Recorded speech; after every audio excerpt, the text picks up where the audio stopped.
देखिए इस सैंपल जो हमारे पास लास्ट ईयर का पेपर हुआ था PYQ 2024-25 CBSE बोर्ड का, उसका क्वेश्चन नंबर 24 है और ये जो सेट था 55.22 उसमें क्वेश्चन नंबर 24 है। देखो इसके 3 पार्ट थे, ठीक, एक नंबर के था। तो पहले इसमें गिवन क्या है ये देख लो। इसमें बोला है कि हमारे पास एक रेक्टेंगुलर लूप है, ये कोई लूप है, ठीक। इसकी डायमेंशन बताई गई है 10 सेंटीमीटर और 20 सेंटीमीटर, ठीक है। ये क्या किया जाता है, ये मैग्नेटिक फील्ड है, इसकी ओर इसको मूव कराते हैं और जो मूव कराने की वेलोसिटी है वो कितनी है, 5 सेंटीमीटर पर सेकेंड। जो वेलोसिटी दी गई है वो कितनी दी गई है, 5 सेंटीमीटर पर सेकेंड।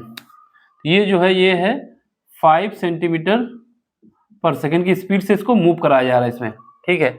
और जो मैग्नेटिक फील्ड है वो यूनिफॉर्म है, कैसा है, यूनिफॉर्म है। और उस मैग्नेटिक फील्ड को दिया गया है 5 मिली टेस्ला। कितना है, ये जो बी है ये है मेरा 5 मिली टेस्ला, ठीक है। ये सब आपको डायग्राम में दिखाया जा रहा है। देखो जब अगर कहीं पर मैग्नेटिक फील्ड को ऐसे दिखाया जाता है डॉट लगा के, तो इसका मतलब होता है कि मैग्नेटिक फील्ड बाहर की तरफ है। अगर हमारे पास एक्सेस 3 एक्सेस होती हैं, ये हमारे पास x, ये हमारे पास y है, ये x है और ये हमारे पास z है जो ये लगा रहे हैं। तो z का जो पीछे वाला पोर्शन है इसका मतलब होता है कि अंदर की तरफ, तो ये मैग्नेटिक फील्ड है वो अंदर की तरफ है। ये क्रॉस ये बताता है, अगर ये लगा होता है तो इसका मतलब मैग्नेटिक फील्ड बाहर की तरफ है। अगर क्रॉस लगा हुआ है तो मैग्नेटिक फील्ड हमारा बोर्ड के अंदर की तरफ है एक्सिस पे, और अगर बाहर ऐसा होता है तो ये बाहर की तरफ है। ये बताने का नोटेशन है। तो ये डायग्राम में दिया गया है, इसका मतलब ये है कि मैग्नेटिक फील्ड जो लगा हुआ है वो अंदर की तरफ लगा हुआ है, ठीक। अब आपसे कह रहा है कि पहला क्वेश्चन कि ये जो वेरिएशन हो रहा है जब हम इस लूप को अंदर ले जा रहे हैं मैग्नेटिक फील्ड में, जो वेरिएशन हो रहा है 0 से लेके 100 सेंटीमीटर तक, यानी यहाँ से लेके यहाँ तक, ठीक है। यहाँ 100 यहाँ मान लेते हैं, ये हमारा 100 करीब होगा, ये हम मान लेते हैं 100 है। तो इस वेरिएशन को हमें ग्राफ के थ्रू बताना है। क्या करना है, इस वेरिएशन को ग्राफ के थ्रू बताना है। देखो कहानी ये है कि जैसे हमारे पास ये है, ये हम मान लेते हैं कि हमारे पास लूप है, ये जो लूप है ये वाली लूप हमारे पास ये है। इसकी जो हाइट है वो 10 सेंटीमीटर की है और जो विड्थ है, सॉरी जो ये ऊंचाई है वो 10 सेंटीमीटर है और जो लंबाई है वो 20 सेंटीमीटर है। इसको हम ऐसे मूव करा रहे हैं इसके अंदर, ठीक है। तो वेरिएशन हमको बताना है क्या होगा। सबसे पहले हमें पता होना चाहिए कि फ्लक्स क्या होता है। तो फ्लक्स हमारे पास क्या होता है, सोल्यूशन देखते हैं। जो फ्लक्स हमारे पास होता है वो होता है फाई इज इक्वल टू होता है मैग्नेटिक फील्ड इनटू एरिया। मैंने क्या बोला, जो भी लूप को हम अंदर ले जाना चाहते हैं, किस मैग्नेटिक फील्ड में ले जा रहे हैं और वहां का एरिया क्या है। जिस लूप को हम अंदर ले जाते हैं उसका एरिया क्या है और जो मैग्नेटिक फील्ड हमारे पास दिया हुआ है। तो ये एरिया हमारा एक देखा जाए तो एक रेक्टेंगल शेप बना हुआ है। कैसा बना हुआ है, रेक्टेंगल शेप बना हुआ है, ठीक है। अगर ये मूव करते हुए ऐसे जाएगी, ये ऐसे मूव करते हुए ऐसे ऐसे जाएगी, तो जो हमारे पास ये लेंथ है एक बार अगर चली गई अंदर, ये अगर ये चला गया तो ये हमारे पास तो सेम हो जाएगी ना, ये कांस्टेंट हो जाएगी। लेकिन जो वेरिएशन होगा वो हमारी इस लेंथ पे होगा, इस वाली लेंथ पे। ये जो हमारे पास है इस पे चेंज होगा। ये तो हमारी जो ये लंबाई है, यानी ये पोर्शन जो है हमारा, ये वाला पोर्शन अगर चला गया तो इसकी लंबाई एक बार सेम रहेगी, लेकिन जो वेरिएशन होगा वो इस 20 सेंटीमीटर पे ही वेरिएशन होगा। 10 सेंटीमीटर की लेंथ अगर एक बार मैग्नेटिक फील्ड के अंदर चली गई तो उसमें तो कोई चेंज आने वाला नहीं है। लेकिन ये जो लेंथ है ये जैसे जैसे अंदर जाएगी, जैसे मान लो ये मूव करते हुए जा रही है तो ये ऐसा कुछ जाएगी, फिर ऐसे जाएगी, फिर ऐसे जाएगी, ऐसे ऐसे मूव करते हुए जाएगी ना। तो कुल मिला के हमारे पास क्या है, इसकी जो लेंथ होगी, जो इसकी विड्थ है ये तो कांस्टेंट हो जाएगी, लेकिन जो इसकी लेंथ है वो चेंज हो जाएगी। हॉरिजॉन्टल वाली लेंथ चेंज हो जाएगी, वर्टिकल लेंथ में कोई चेंज नहीं होने वाला है। तो यहां से हमारे पास क्या होगा, जो मैग्नेटिक फील्ड, जो हमारे पास फ्लक्स है वो फ्लक्स क्या हो जाएगा, मैग्नेटिक फील्ड इनटू एरिया। तो मैग्नेटिक फील्ड हमारे पास क्या है, कांस्टेंट है, यूनिफॉर्म दिया गया है। जो भी वेरिएशन होगा वो क्या होगा, एरिया में। एरिया क्या है हमारे पास, लेंथ इनटू एक्स, ठीक है। ये लेंथ हो गई, मान लेते हैं लंबाई हो गई, ये हमारे पास विड्थ हो गई। अगर मानना है तो इसको विड्थ मानेंगे, तो ये हम मान लेते हैं एल है, ये क्या है, एल है। और ये जो हॉरिजॉन्टल है ये हम एक्स मान लेते हैं, क्योंकि हमारे पास एक्स के रूप में ग्राफ दिखाया गया है, ठीक है। ये लेंथ कभी चेंज नहीं होगी, ये जो एल है ये चेंज नहीं होने वाली, क्योंकि एक बार अगर ये लेंथ चली गई है अंदर, अगर ये अंदर मूव करके ऐसे चला जाएगा तो ये तो कांस्टेंट हो जाएगा ना, इसमें चेंज नहीं होगा। हाँ, ये आधा इतना जा सकता है, इतना जा सकता है, ऐसे जा सकता है ना। तो जो मूवमेंट होने वाला, जो चेंज होने वाला है वो हमारे पास केवल एक्स में चेंज होने वाला है। जब मैं ऐसे मूव करके जाऊंगा तो एक्स में चेंज होगा। तो इसका मतलब क्या हुआ? इसका मतलब ये हुआ कि हमारे पास जो फ्लक्स है, फ्लक्स डायरेक्टली प्रोपोर्शनल है, क्योंकि length constant, magnetic field constant है, यूनिफॉर्म है। एल हमारा चेंज होने वाला नहीं, केवल एक्स पे डिपेंड करेगा। तो जो भी वेरिएशन होगा वो एक्स के साथ होगा। तो ये डायरेक्टली प्रोपोर्शनल होगा एक्स के। इतनी बात समझ में आ गई तो क्वेश्चन हो जाएगा, ग्राफ बन जाएगा। ठीक है, नहीं समझ में आई तो फिर दिक्कत आ जाएगा। मैं बार बार बोल रहा हूँ कि हमारे पास जो है ये जो लेंथ है ये चेंज नहीं होने वाली। ये एक बार अगर मैग्नेटिक फील्ड में प्रवेश कर गई है, इंटर कर गई है, तो ये कांस्टेंट रहेगी। लेकिन जो चेंज होगा वो इस लेंथ पे 20 सेंटीमीटर पे चेंज होने वाला है। इस वजह से हमने एल को कांस्टेंट रखा, एक्स को चेंज कराया। इसका मतलब क्या हुआ कि फ्लक्स डायरेक्टली प्रोपोर्शनल है एक्स के, यानी जितना जितना हमारे पास एक्स चेंज होगा फ्लक्स उतना बढ़ेगा, और जितना एक्स कम होगा फ्लक्स उतना कम होगा। ठीक है, अब हम ग्राफ बना लेते हैं। तो अब हम ग्राफ बना लेते हैं। तो यहां पर हम ऐसे ड्रॉ कर लेते हैं।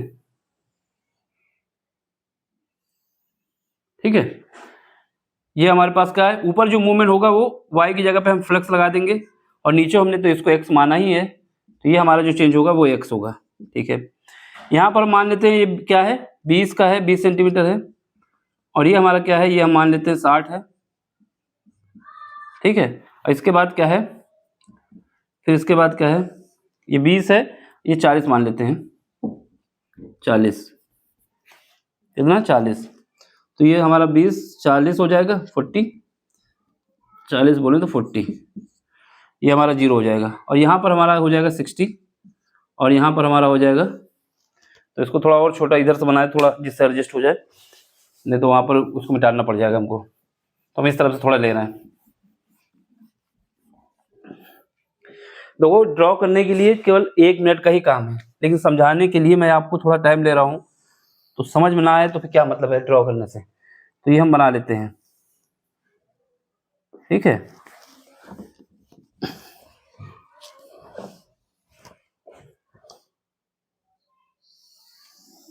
ये दिखा दिए। ये हमारा फ्लक्स का मूवमेंट है, जो फ्लक्स चेंज होगा ये फाई के रूप में दिखा देते हैं, और यहाँ पर जो मूवमेंट होने वाला है वो एक्स में होने वाला है। ठीक है, ये हम मान लेते हैं 20 सेंटीमीटर का है, ये हमारा 40 का है, यहाँ पे देख रहे हैं ना, ये हमारा 60 है, और ये हमारा 80 है, और बाद में ये हमारा 100 है। ये कितना है, 100 है। ये सब सेंटीमीटर में चेंज हो रहा है। तो ये हमने सब दिखा दिया आपको। 0 से स्टार्ट हुआ है, और ये ग्राफ हमने दिखा दिया है। ठीक है, थोड़ा ज़्यादा ही लंबा बना दिया है, लेकिन चल जाएगा, कोई दिक्कत नहीं। तो अब हमारे पास क्या है, ये 0 है। अब देखो, हमने बताया कि जब ये डिब्बा हमारा जो है, क्योंकि इसकी लेंथ कितना है, ये 20 सेंटीमीटर है। ठीक है, और इसने ये बताया कि जो इतना रीजन है 0 से लेके 20 तक, ये डायग्राम में दिया गया है, यहाँ पर कोई भी मैग्नेटिक फील्ड नहीं है। जब 0 से लेके 20 तक कोई मैग्नेटिक फील्ड नहीं है, तो हमारे पास फ्लक्स क्या होता है, B इंटू ए। एरिया तो है लेकिन मैग्नेटिक फील्ड नहीं है, यानी यहाँ पर B 0 है पहले केस में। 0 से लेके 20 तक जो हमारे पास फ्लक्स है वो कितना होगा, क्योंकि मैग्नेटिक फील्ड यहाँ पर 0 है, इस वजह से 0 होगा। तो हम यहाँ ऊपर केस भी बता सकते हैं कि पहला केस जो हमारे पास है, फर्स्ट केस, यहाँ पे देख लो, जब हमारे पास x जो है क्या है, 0 से जा रहा है, कहाँ तक जा रहा है, 0 से 0 टू 20 सेंटीमीटर। तो इस डायग्राम में कहीं पर भी मैग्नेटिक फ्लक्स नहीं दिखाया गया। जब नहीं दिखाया गया तो B की वैल्यू मैग्नेटिक फील्ड नहीं दिखाया गया। मैग्नेटिक फील्ड कितना है, 0 है। जब ये 0 है तो फाई कितना हो जाएगा, phi equal to B into A होता है, क्योंकि B 0 है तो एरिया से कोई मतलब नहीं, तो ये 0 हो जाएगा। इसका मतलब क्या है कि जब हम स्टार्टिंग में बढ़ेंगे, कितना बढ़ेंगे, 0 से लेके 20 तक, तो 0 से लेके 20 तक जब हम यहाँ तक आएंगे तो यहाँ पर हमारे पास फ्लक्स कितना होगा, 0 होगा। ये बात समझ में आ गई, क्यों 0 होगा, क्योंकि यहाँ पर मैग्नेटिक फील्ड डायग्राम में नहीं मेंशन किया गया है। ये बात समझ में आ गई, तो ये हमारा 0 हो जाएगा। ठीक है, फिर आगे बढ़ो। फिर उसके बाद क्या होगा, फिर उसके बाद हम यहाँ पे पहुंचेंगे, तो यहाँ पर जब ये डिब्बा हमारा उड़ के जो हमारा लूप है यहाँ से यहाँ मूव करेगा। ठीक है, तो ये लूप हमारे जब यहाँ से यहाँ मूव करेगा, तो ये मान लेते हैं ऐसे मूव करेगा, तो यहाँ पर आ गया, तो यहाँ तक तो 0 है, 20 सेंटीमीटर मान लेते हैं। फिर ये आगे जाएगा, जब जैसे-जैसे आगे जाएगा, जैसे-जैसे हमारा फ्लक्स बढ़ेगा, जैसे-जैसे हमारी डिस्टेंस बढ़ेगी, वैसे-वैसे इसमें क्या है, क्योंकि इससे हम बढ़ा रहे हैं ना, इसको खींच रहे हैं अंदर की तरफ, तो वैसे ही वैसे हमारा फ्लक्स भी चेंज होगा। तो इनका जो चेंज होगा, क्योंकि ये क्या है, एक्स है, लीनियर चेंज होगा, तो लीनियर चेंज होगा।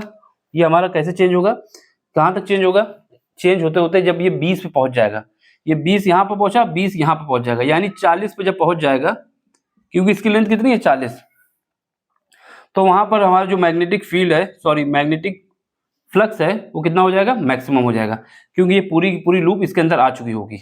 जब ये ऐसे खींचते-खींचते ले जाएंगे, पहले 10 पे जाएगा, 5 पहले 5 पे जाएगा, फिर 10 पे जाएगा, फिर 15 पे जाएगा, फिर उसके बाद क्या है, यहाँ से जोड़ा हूँ, यहाँ से पहले 25 पे जाएगा, फिर 30 पे जाएगा, फिर 35 पे जाएगा, फिर 40 पे जाएगा। 40 पे जाने के बाद ये पूरा का पूरा यहाँ पर एडजस्ट हो जाएगा, डिब्बा ये उठा के यहाँ एडजस्ट हो जाएगा इस मैग्नेटिक फ्लक्स में।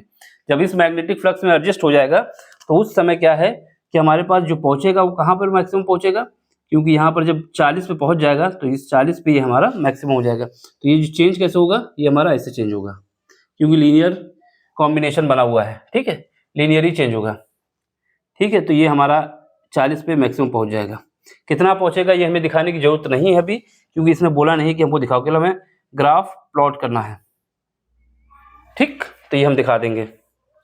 फिर उसके बाद क्या है, जब ये हमारा डिब्बा यहाँ से 40 पे पहुँचा, तो इसके बाद फिर आगे बढ़ेगा, तो यहाँ मान लेते हैं 60 आ जाएगा।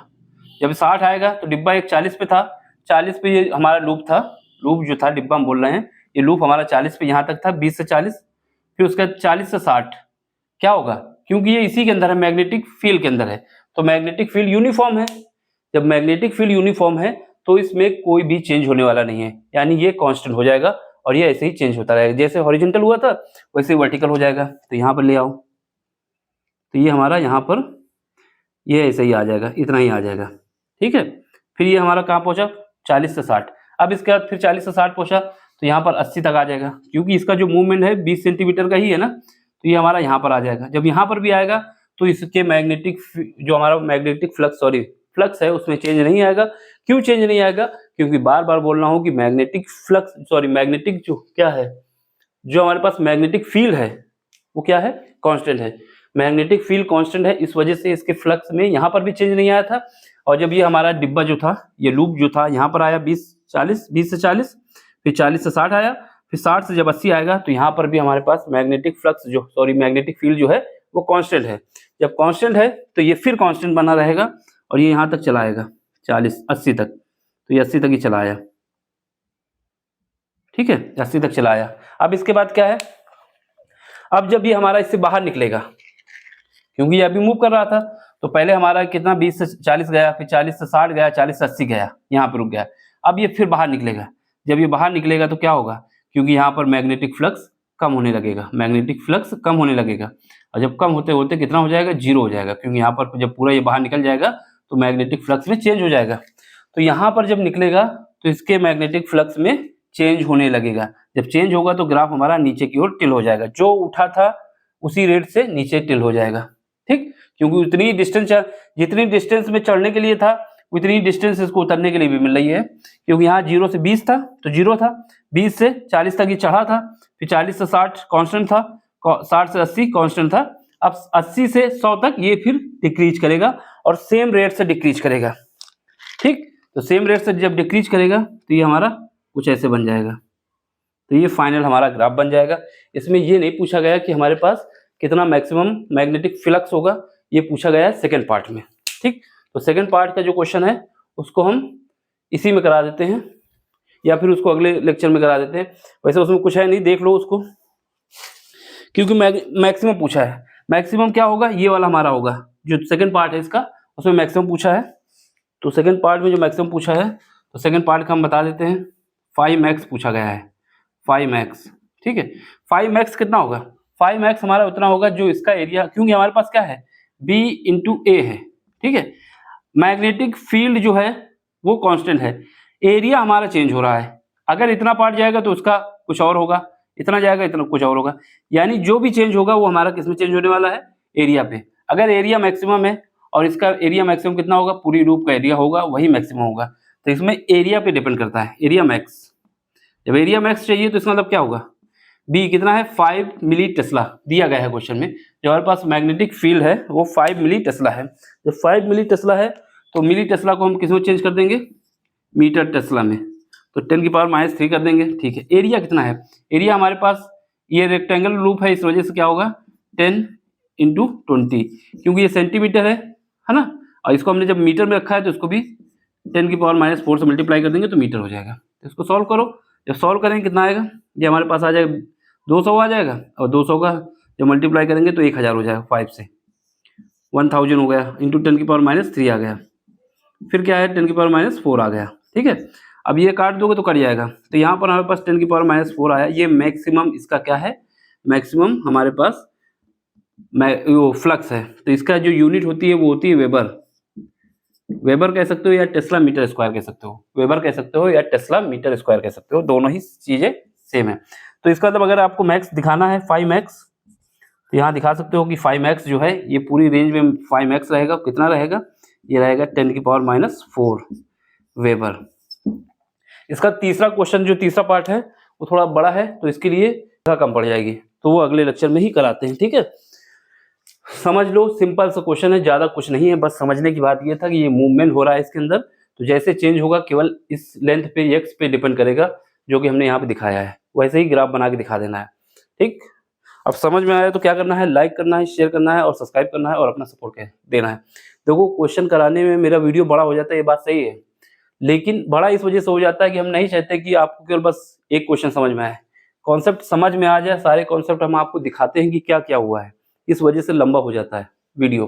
ठीक, तो आपको क्या करना है, अगर समझ में आता है कि एक बार लगा लोगे, क्वेश्चन चेंज होके ही आना है, अगर वही क्वेश्चन रट के जाओगे तो फंस जाओगे ना, हो सकता है सेम आ जाए लेकिन वो तो हो ही जाएगा ना जब हम इतना कराएंगे। तो अब आपको क्या करना है, लाइक करना है, शेयर करना है और सब्सक्राइब करना है, यही आपका सपोर्ट है जो इस काम को करने के लिए हमें मोटिवेट करता है। ठीक है, अगले लेक्चर में मिलते हैं, थैंक यू फॉर वॉचिंग।